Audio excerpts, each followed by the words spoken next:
Shalom Bapak Ibu semua.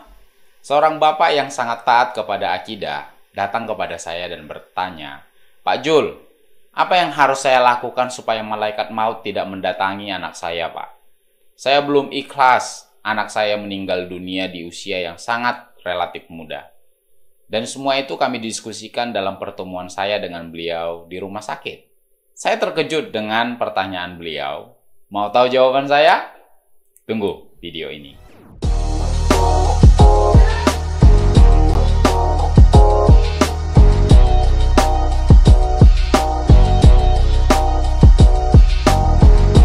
Semua itu dimulai ketika kami mengunjungi seorang sahabat yang sedang dirawat di rumah sakit, dan saya berjumpa dengan bapak ini. Pembicaraan kami melebar, dan akhirnya sampailah kepada titik di mana kami membicarakan tentang literatur. Dan bapak itu pun mempertanyakan pertanyaan yang di luar daripada yang saya prediksi. Karena pertanyaannya, apa yang bisa dilakukan agar malaikat maut tidak mendatangi anak beliau? Dan dari perawakan beliau saya tahu bahwa beliau adalah seorang yang taat kepada akidahnya. Bagaimana hitam di jidat menunjukkan bahwa beliau adalah seorang yang taat sholat, dan ujung celana beliau di atas mata kaki menunjukkan bahwa beliau adalah seorang yang benar-benar taat dan meyakini serta menekuni akidahnya. Dan saya berkata kepada beliau dengan pertanyaan, "Apakah Bapak meyakini bahwa malaikat itu muslim, Pak?" Beliau jawab, "Saya yakin. Jangankan malaikat, jin pun ada yang muslim," kata beliau. Baik, karena kita bicarakan tentang muslim, sudah pasti kita harus bicara tentang literatur Islam, Pak. Saya katakan begitu ke beliau. Jadi, kita akan bahas literatur-literatur yang berkaitan dengan malaikat. Dan kita lihat apa yang bisa kita kerjakan agar bisa menangkal malaikat itu. Dan beliau setuju. Nah, kita masuk dalam pelajaran malaikat. Dalam Islam, ada beberapa nama malaikat yang pernah dikenal. Jibril, tentu kita sudah tahu ya, adalah malaikat yang menyampaikan wahyu. Mikail, dia adalah malaikat yang mengurus hujan dan tanam-tanaman. Munkar dan Nakir. Munkar dan Nakir adalah dua malaikat sejoli, yaitu malaikat yang memeriksa amal manusia di alam barzakh. Bapak Ibu yang dari Kristen mungkin belum terbiasa mendengar nama barzakh. Nah, barzakh itu Bapak Ibu adalah suatu alam transisi di mana jasad dibuat di situ sampai nanti dibangkitkan pada hari kiamat. Nah, Munkar dan Nakir ini, dua sejoli ini bertanya 3 pertanyaan. Pada umumnya adalah, siapa Tuhanmu, siapa nabimu, dan apa agamamu? Munkar dan Nakir tidak ada disebutkan di dalam Quran. Jadi kalau Bapak Ibu tanya di mana ayatnya Munkar dan Nakir, itu tidak akan pernah ditemukan di dalam teks Quran. Tetapi itu akan ditemukan di dalam hadis. Nah, Munkar dan Nakir dalam beberapa penelitian dan observasi, itu punya kesamaan dengan Dewa Nergal di Mesopotamia, dan namanya digunakan adalah Nakru dalam bahasa Assyria. Selain itu, ada lagi nama malaikat Israfil, Israel, Ridwan, Malik, Zabania, Harut dan Marut, dan seterusnya. Nah, kita belajar dulu beberapa sifat malaikat yang diyakini oleh saudara-saudara kita yang Islam. Yang pertama adalah, malaikat bisa tersiksa karena bawang. Baik bawang merah, bawang putih, atau bawang bakung. Ya terlihat aneh Bapak Ibu, tetapi inilah yang diyakini oleh saudara-saudara kita yang dari Islam. Jadi malaikat itu tersiksa karena bau bawang. Yang kedua, malaikat terganggu dan enggan karena anjing. Jadi kalau Bapak Ibu memelihara seekor anjing berdasarkan kepercayaan saudara-saudara kita yang dari Islam, maka malaikat enggan masuk ke rumah Anda. Nah, yang ketiga adalah malaikat terganggu dan enggan kalau ada patung di rumah.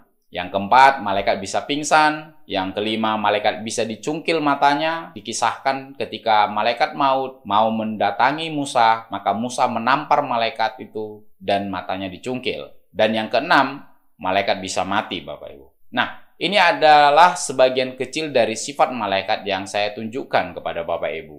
Nah, saya fokus kepada 3 yang pertama dulu. Yang pertama adalah malaikat bisa tersiksa karena bawang merah, bawang putih, dan bawang bakung.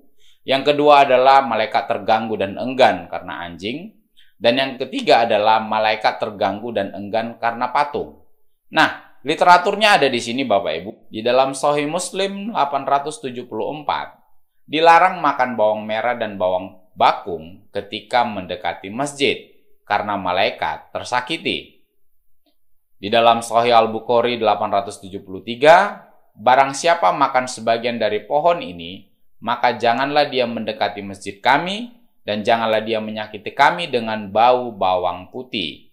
Selanjutnya, di dalam Sahih Al-Bukhari 2988 dijelaskan, malaikat Jibril berjanji kepada Nabi, katanya, kami tidak akan masuk ke dalam rumah yang di dalamnya ada gambar ataupun anjing. Jadi, ada dua yang menjadi anti malaikat di rumah, yaitu gambar dan anjing. Ini juga dijelaskan di dalam Sahih Al-Bukhari 2987, malaikat tidak akan masuk ke dalam rumah yang dalamnya ada gambar. Dan di Sahih Muslim juga dijelaskan malaikat tidak mau menemani orang-orang yang di rumahnya ada anjing dan lonceng. Dalam Sunan Ibnu Majah dijelaskan malaikat tidak akan masuk ke dalam rumah yang di dalamnya terdapat anjing dan gambar. Jadi dari literatur-literatur ini Bapak Ibu, kita sudah mendapat beberapa yang bisa menjadi anti malaikat, termasuk malaikat maut. Nah, apa yang saya sampaikan kepada beliau? Yang pertama, saya sampaikan siapkan banyak-banyak bawang merah, bawang putih, dan bawang bakung. Yang kedua adalah pelihara anjing di rumah. Jadi ketika ada anjing di rumah, malaikat maut juga tidak bisa masuk. Nah, yang ketiga adalah kelilingi anak Anda dengan patung dan gambar-gambar serta lonceng. Jadi ada 3 yang bisa kita kerjakan. Saya katakan ke beliau, berdasarkan literatur ini.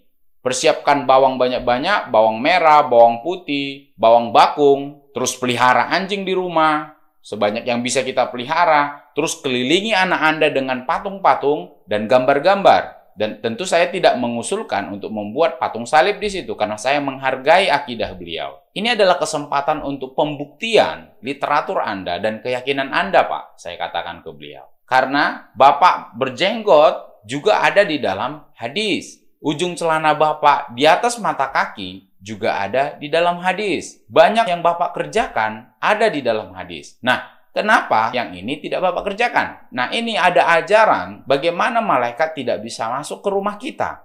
Kenapa tidak dicoba dulu? Saya katakan ke beliau. Dan akhirnya beliau mencoba. Dan Anda tahu apa ujungnya Bapak Ibu dari semua ini? Akhirnya anak beliau meninggal dunia. Nah, ketika anak Bapak ini meninggal dunia, apa kesimpulan yang bisa kita dapat Bapak Ibu? Jadi harapan saya melalui video ini Bapak Ibu, Anda bisa lihat perspektif dan pandangan saudara-saudara kita yang dari Islam tentang malaikat. Silahkan tuliskan komentar Anda. Tunggu video selanjutnya. Tuhan Yesus memberkati.